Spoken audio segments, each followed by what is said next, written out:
With Ratchet and Clank Rift Apart finally reaching PC, and with the upcoming release of Spider-Man 2 coming to PS5, I was thinking about Insomniac's greatest game ever, Sunset Overdrive.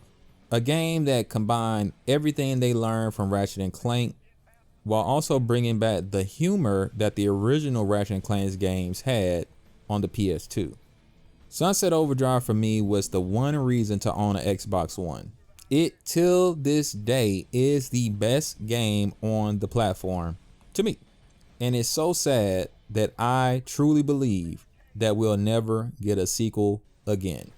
Yes, you heard me right. I have no hope that there will be a sequel to Sunset Overdrive. Don't get me wrong. I want to be wrong. I really do. But I really don't think it's going to happen. And these are the reasons why. First off, you got to remember that this game was originally pitched to Sony, and Sony quickly rejected it.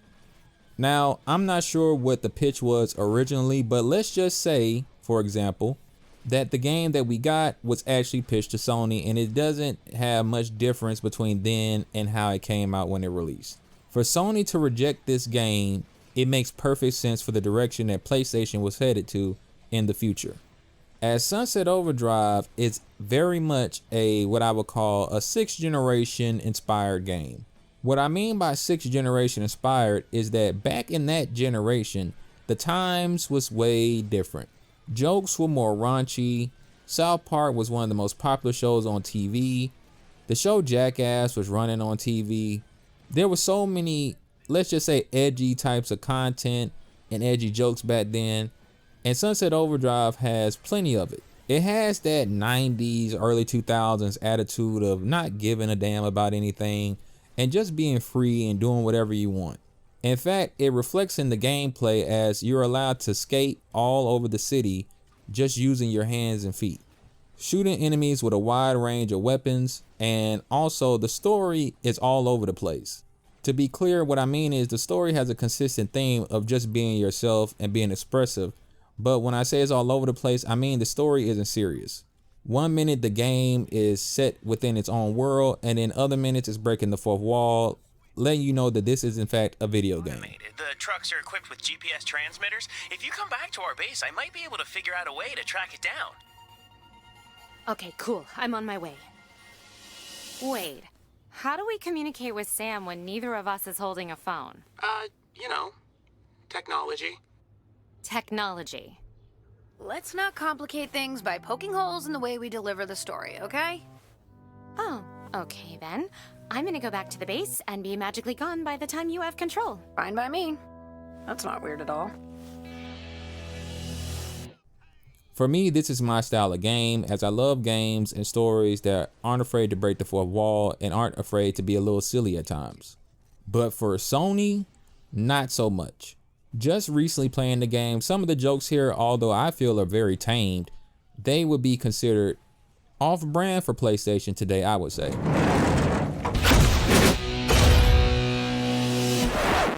Fine work. Worthy of a fine survivalist. Perhaps you would like to join my troop. I'm not wearing a sash. Well, your skills are top-notch. I would like you to escort me to my troop. Sure. Sony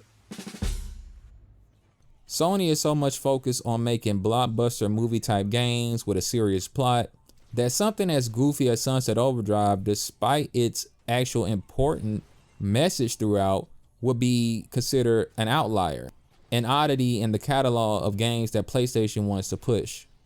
Sunset Overdrive is all about being expressive, and Sony seems to be more about being restrictive when it comes to their games that they develop. The last game I could think of on PlayStation that was actually pretty expressive was actually pretty much canned not too long after it was released.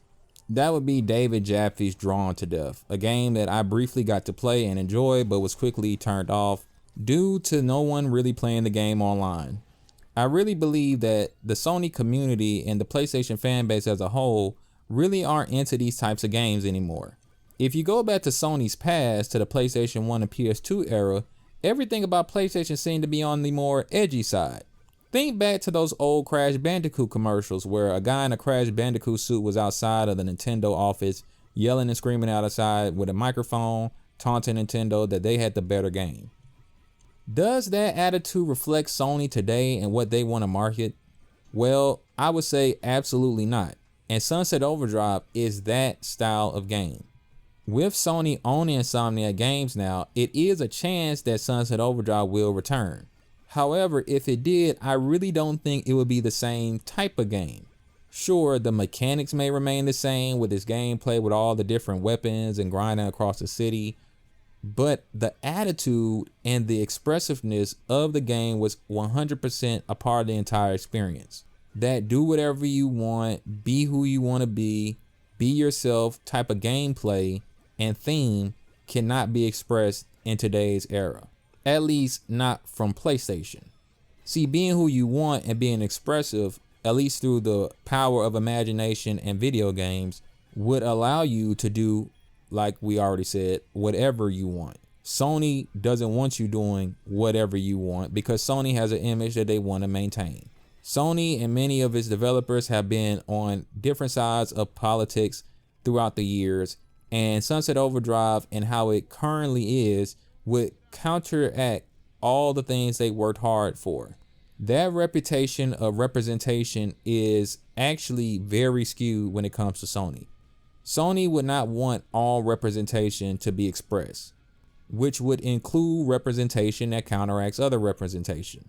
So for example, many developers have opted out of making video game characters sexualized, especially female characters. If a man or a woman wish to express themselves by making a custom character sexualized, it's not that that type of game won't exist on a PlayStation platform, but it definitely won't be coming from Sony themselves. That's just a minor example of how Sony would restrict players if a Sunset Overdrive would come back, in my opinion.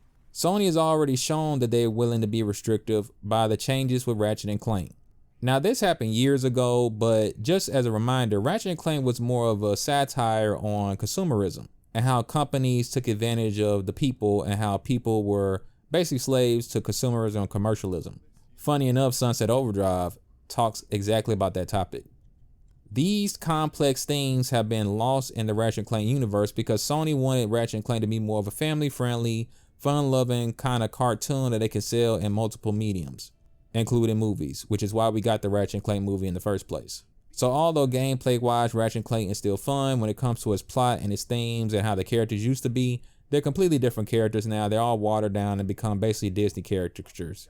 Another reason I could see for Sunset Overdrive never having a sequel is out of pure pettiness. Yes, I 100% can see Sony saying, well, we already have Insomniac doing Ratchet & Clank. They're doing Spider-Man. They're cool right now.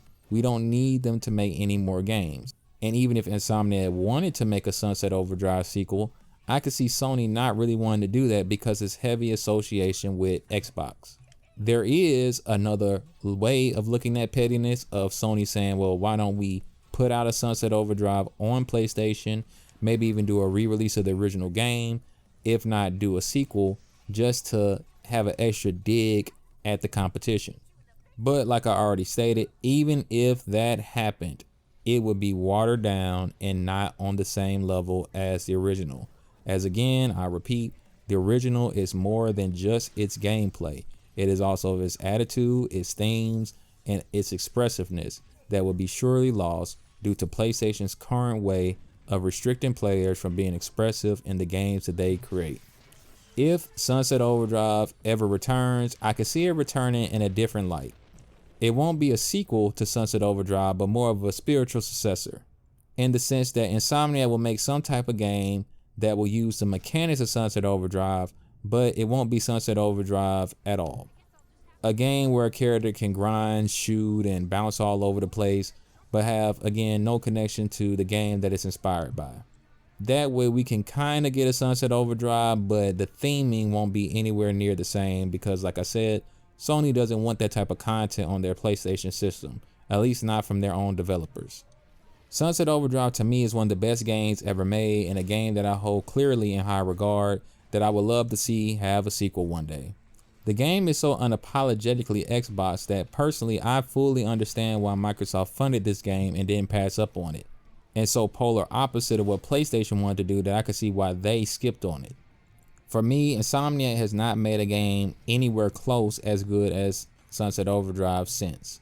If we're talking about games with great traversal, we can look at games like Spider-Man, and I'm sure the upcoming Spider-Man 2 will add more things to Spider-Man's arsenal, but he will not be able to do the crazy things that you were allowed to do in Sunset Overdrive because of the restrictions due to the lore of Spider-Man and the restrictions that Sony will have and Marvel will have on the game itself.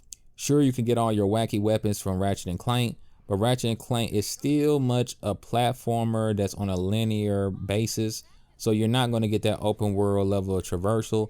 And still now, when it comes to grinding and things like that, it's very much on rails and very much a set piece. Sunset Overdrive is such a special game where you get to see a developer take everything they've ever learned and ever wanted to do and put into one passion project and it be successful. If it never gets a sequel, it would be kind of poetic in a way.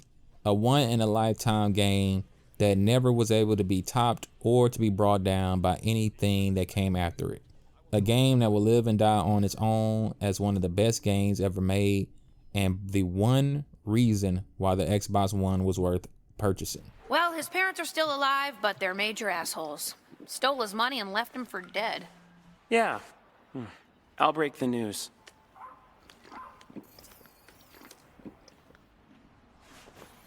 Yes! Freedom!